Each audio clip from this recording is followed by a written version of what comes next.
Hi everyone, welcome to the LDI. It's nice to connect back with you after quite some time. And today we've got a very interesting topic. Just to give you a little background of this Saturday Socratic Dialogue, Ethics and Social Justice Dialogue. This is something which we conducted, I think, in 2017 to celebrate Dr. Baba Sahib Ambedkar's birthday on April 14th. We conducted this Socratic dialogue called Ethics and Social Justice Socratic Dialogue. So before opening up today's LDA, I just want to create a little context for you guys. Recently, I was at a certain platform, and in this certain platform, there was a manager of a certain company who was talking to a certain executive of that particular company. And the manager asked the executive to do something. Then the executive said that he will do it a little later and provided his reason as to why he would do it later. Then the manager immediately says that if I tell you something, you just shut up and do what I ask you to do. Don't give all these explanations to me. I'm not kidding. This is exactly what the manager said. Then I go to the manager and I tell him, this is not acceptable. He's not your slave. He works in your organization. He's not your slave. Then the manager says, don't overreact. This is okay. He didn't feel bad. Why are you doing it? I said, I'll go and report it to the company management. Let the company management decide and let the HR policies decide whether what you said is right or wrong. Then the person calmed down and he went and said sorry to the executive. And the executive also said that, no, there's nothing wrong. It's okay. I hope you understand, right? The executive said there's nothing, it's normalization in toxic corporate environments where they think this is how a manager is and this is how it is. And I said, look, this is not acceptable. You look at my team. In my team, everybody calls me Tarun. This is how I believe that, it's equality and so on is what I said. Now, the point is, there were a group of people who felt like I was overreacting, all belonging to the same organization. And I was like, you consider me overreacting, but I'm going to stand my ground. Even if there's a person, the person who was attacked this way is saying, no, it's completely okay. I didn't feel bad and all. I will still stand my ground and say this is wrong. Now, my simple question to all of you, don't play to the gallery. My simple question, if you were in my situation, would you stand your ground and say this is not okay? Or would you keep quiet because your business relationship is going to get strained by going and having this conversation?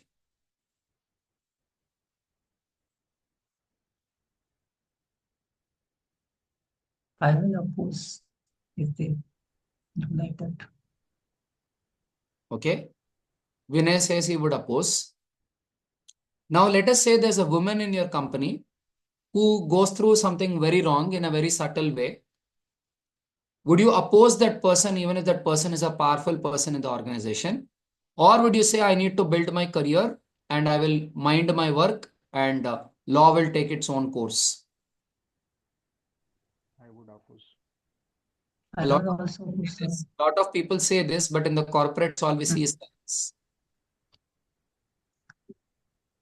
I hope you're getting what I'm trying to say. Mm. The real thing is to have that courage to stand for what is right, right? And for me, this was a Socratic dialogue, which is always very close to my heart whenever I would conduct it. When I was in the school education space, working with school children, because I felt like education is of no use if my education is what is 1 plus 1, or if my education is what is d by dx of sine square x, right? I could be solving the toughest of mathematics Olympiad problems, which I, of course, did with what I was teaching, but I felt that education is useless if the education is not teaching the children how to stand for the oppressed. Because I always believed education is basically a process of inner awakening. What do you think? What is more important? To invoke that human being inside us or to solve differential equations? Well, I must admit differential equations are very interesting. I always loved whenever I solved them. But I would say it's much more impactful and much more meaningful to actually awaken that inner human being in us, right? So in that sense, I mean, Deep Thought is no longer an edtech company now. We are an ecosystem where we're creating future leaders. If we are an ecosystem creating future leaders, isn't it important to create that inner awakening in all the future leaders here? Because that manager who behaved in that particular way behaved in that way because that manager has seen as a lot of seniors who were behaving in that way. So if this is a hereditary thing that I have seen my managers behave this way, I will behave this way. For generations to come, it will continue in the same way. No, am I making sense? Somewhere that cycle has to break. No, where let us say in Vishkarma, Krishna Vamsi becomes a manager, and a Krishna Vamsi says, maybe the people before me behaved this way, but I am going to break the cycle. I am going to be the first one to bring a new change. And seeing Krishna Vamsi, another four people or five people start behaving in a new way. That is where the cycle has to be broken and the new has to change, right? That people were behaving in a certain way, but now the new leaders, the new managers, which is basically the entire ecosystem here, another 2 years, 3 years down the line, these are all going to be powerful leaders who are driving organizations. So, isn't it important to change the meaning of powerful leaders? That a powerful leader is not somebody who shows power against the weaker people, but the one who shows power by standing up against the bullies, right? Like there is one dialogue of a Telugu movie, Janata Garage, right? Okay, Rishabh is giggling. I think he can, even Dinesh is, right? Where Junior NTR says that, if the tradition is that the powerful one is always oppressing the weaker one, now the weaker one has a powerful one standing for him. Things have changed, right? Balavantudu Balahinudni, what was that? Balavantudu Balahinudni నించోబెట్టే సమయం వచ్చింది something like that. బలవంతుడు బలహీనుడిని ఏదో చేసే ఆనవాయితీ అయితే ఇప్పుడు for a change ఆ బలహీనుడు వెనకాల కూడా ఒక బలవంతుడు, బలవంతుడు ఉన్నాడు. Right? Which is like for generations, if the trend was that the powerful was always oppressing the weak, now for a change, even the weak has a powerful man standing behind him. He says this as a dialogue. It's a beautiful scene if you were to, watch it, the way he stands behind a weak person. So, should this be at DT the idea of a powerful leader? That power is meant to take on the bullies. Power is not meant to take on the ones who are weak, right? That we are extremely compassionate with the ones who are weak and extremely brutal with the ones who bully. Now, if this is the kind of leadership you would like to have, that has to be deep rooted in a sense of ethics, right? This is why we have the Socratic dialogue on ethics and social justice this Saturday, because it's not a black and white subject, right? It's a very, very subjective thing. Everybody can have their own notion of what is fair and what is unfair. And another very interesting piece, which I'm sure many of you would like, is what were the two of the most important subjects in ancient Greece? Justice. Was it logic and ethics? Geometry and ethics, yeah. Geometry and Geometry for logic, of course, the Greeks loved their geometry. And just to tell you about geometry, geometry is that subject which would bully the best of mathematics students. I was an Olympiad ranker, but when you give me tough geometry problems, I'm like, what the hell? How do I deal with it? I mean, not talking the school geometry problems. School geometry problems are a piece of cake, but if you look at the Olympiad geometry problems, the kind of problems that the ancient Greeks would solve, they require the best of mathematical minds, to deal with them. So in ancient Greece, that and ethics, I think, were very important subjects, because ethics is a beautiful subject to study, because often from childhood, right, we are indoctrinated on what is right and what is wrong. You get my point, right? We are told this is right, this is wrong. But would it not be nice if we could discover our own answer of what we think is right and what we think is wrong? That is where I think ethics as a subject gets very interesting.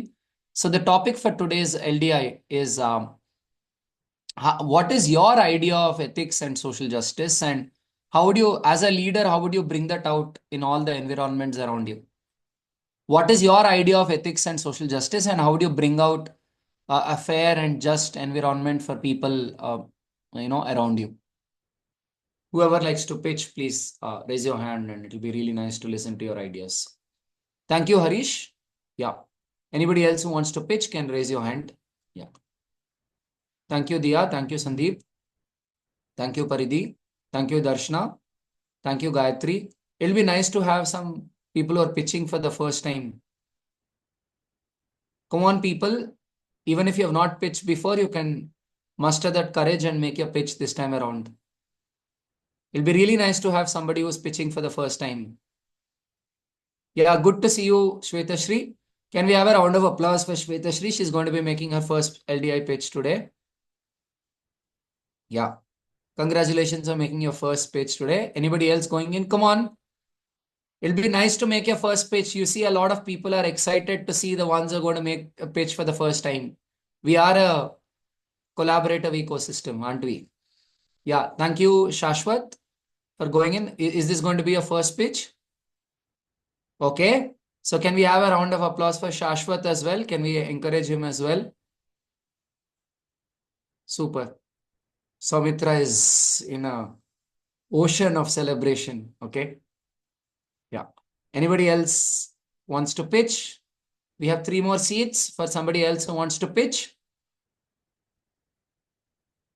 Come on, people. It's a beautiful topic that we have today. Take the opportunity. I'm sure it'll be a memorable experience to discuss our ideas of how we want the society to be fair and just. Come on, people. We have 3 seats left. So who's the champion in the house who's going in? Come on. Take that leap of faith. Crush your self-doubt. Take that leap of faith and just let the hand go up. Okay. Vishwambara, I really appreciate your initiative, but I hope we release your joining letter soon and then you can get to pitch. We typically have people who are hired by DT make the pitch. Come on, people. We had an observer just go up. Come on. Show that leap of faith. Just crush your self-doubt and let your hand go up. Come on. Bring out the Mountain Dew moment right now. डर के आगे जीत. Piche, picnic कब है Wait, who was that? Okay. Rajdeep. Sorry? Thumbs up It work. was Rajdeep. Okay. Yeah. Come on, people who wants to go in. We have 3 more seats. We have 3 more seats for the LDI pitch. Come on. Who wants to go in? Tarun, Yeah, Rakesh. yeah, I have a question. I have to answer, like, in my mind, I have a question.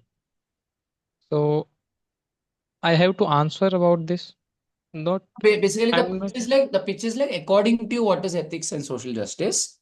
And as a leader, how would you create a fair environment for people around you? This is the topic for the pitch.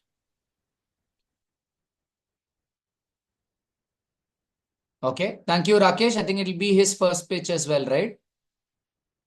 No? Okay, he already pitched before. Okay, I'm a little not updated with latest LDIs. Apologies. Yeah. Anybody else wants to go in? 2 more seats. Come on, people. Take that leap of faith. Okay, Manu, is this going to be your first pitch or you already made pitches before? No, Tarun, it's several times. Oh, you made several pitches. Okay. Okay. Thank you, Vamsi. Nice to see you back. Yeah. Super. So that's it for now. We have got 14 pitches for today. So over to you, Harish, to kickstart the first pitch. Good evening, everyone. So, on ethics, it's always common for getting that instinct of what is right or what is wrong in our guts. But to speak up, it takes somewhat courage. And I can see those things in the experience of people's faces, facial expressions, but I never get the word out of their mouth, whom I expect the most. So I try to be a soundboard for those who tries to, get that word, but they couldn't. I'll try to be a soundboard for them. That would be my first step of being an ethical leader, ethics centric leader, because I might be wrong with my own gut, but not the collective gut feelings of the room, right?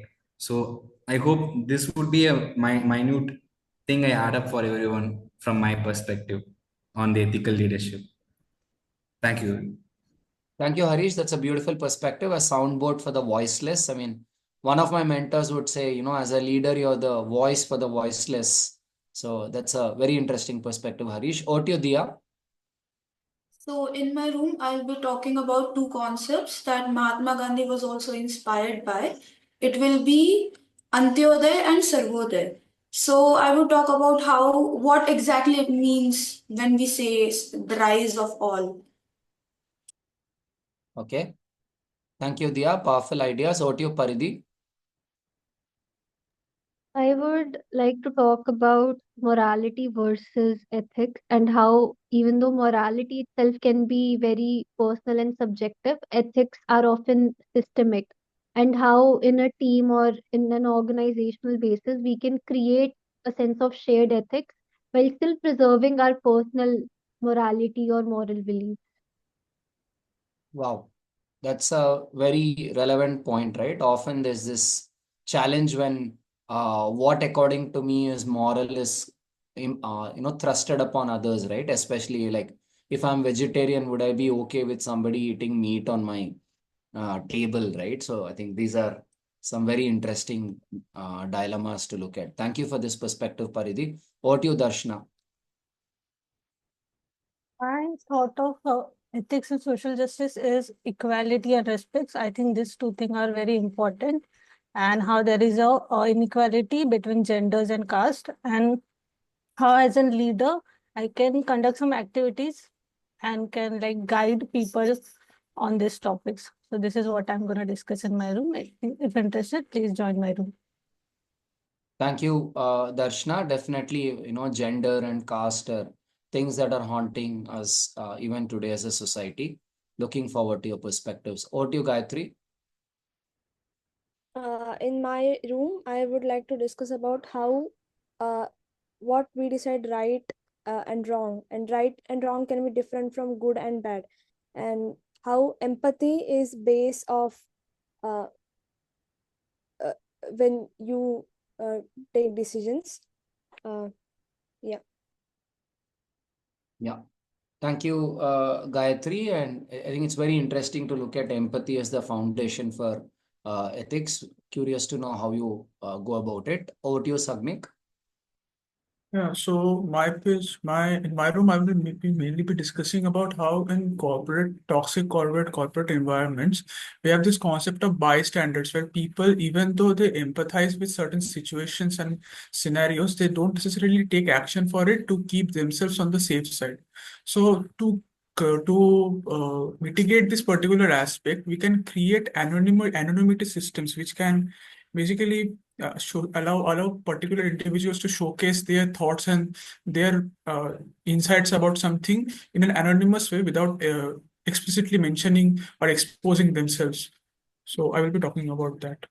Okay. Very interesting perspective how you're going to deal with all the fence sitters.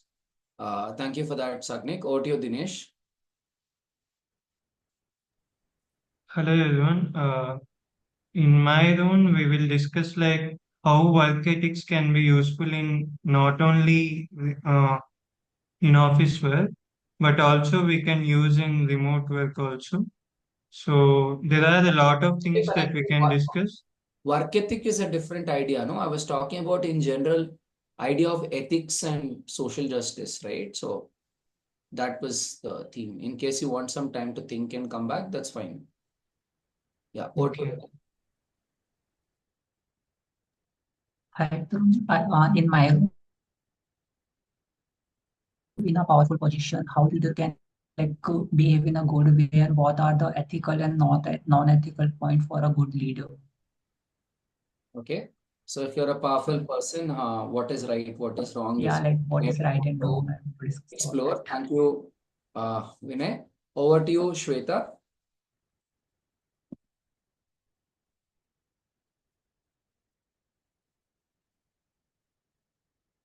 Shweta, over to you for your pitch in case you can hear me. Okay, looks like she's stuck. Over to you, Rakesh. Yeah, in my room, I discuss about in corporation whenever we include a new team member and the new team member which is different from us, like language difference, color difference, or other difference. So how to feel him comfortable, and also I discussed about what's our basic ethical examples. Okay. Hope some of you are experiencing that, right? That if you're in a new city, new culture, right? Some environments may be nice, some environments may not be nice. That's why this is my personal experience, so I elaborate too much on it. Sure. Hope we can make a difference, Rakesh. Audio Krishnavamsi. Yes, good evening, everyone. So today I'm going to talk about ripple effect, where as Harish said, we need so much courage to put out the what we feel, what is wrong and what is right. So like as the Me Too movement, where it started with a tweet, and it became a revolution on on uh, sexual harassment and assault. So, how can we create the triple effect around, so that we can put out that, put and with courage we can put out what is wrong and what is right. Absolutely. That's a great perspective, Vamsi. I think courage tends to ripple, right? So once a few stand up, many more will stand up like the ripples in the ocean. That's a beautiful perspective, Vamsi. Thank you for bringing this up today. Over to you, Shashwat. While being in a power, how to always take a fair decision and always stand against the false and stand against the truth. If you want to discuss, please join me. Okay. Thank you, Shashwat, for the truth. Over to you, Manu. Yeah, to implement ethics in an organization, promote unity, encouraging open dialogues, resolving conflicts with empathy, creating a culture of fairness and inclusivity, focus on shared goals, and ensure every individual feels valued and respected. Basically, how can we create ethics in an organization by bringing people together? Okay. Thank you, Manu. Sandeep, did you pitch already? Not yet. No. Over to you, Sandeep. My bad. Sorry, I missed your name. Yeah, please go ahead. Okay, so my pitch would be about like before teaching others or like, talking about ethics, I think we need to preach it first ourselves, like, you know, deal with our own demons first, and then we can create an environment like we can lead by the example. Yeah, Yeah. that would be my pitch. Thank you, Sandeep. That's a wonderful thing, right? In leadership, we talk of walking the talk, that actions are louder than words, right? Thank you for the beautiful thread there. Darshana, did you pitch already? I guess you did, right? Yes, I pitched already. Yeah, thanks. So over to you, Shvetashri, and in case Dinesh you want to come back, you can come back after this. Yeah, over to you, Shvetashri. Hi everyone. In my room, I would talk about those weaker people who knows right and wrong. They could not stand by themselves, but how we inspire them to stand by themselves, as they cannot wait for someone to come and stand for them. Okay. How can you stand for the voiceless? Thank you for that, Shvetashri. Yeah, over to you, Dinesh. Uh, Hello everyone. For today's LDI pitch, I would like to introduce the trust concept that usually in organizations they lose because of lack of inclusivity and unfair practices. So, as a leader, how we can build the trust in the organizations for the better development of the organizations. We will discuss a lot about this. You can join me. Okay. Thank you, Dinesh. Thank you for this discussion about trust. May you create more trust in the DT ecosystem. On that note, I'm opening the breakout rooms and hope you guys enjoy the conversations and the lovely threads that 14 of our participants have initiated.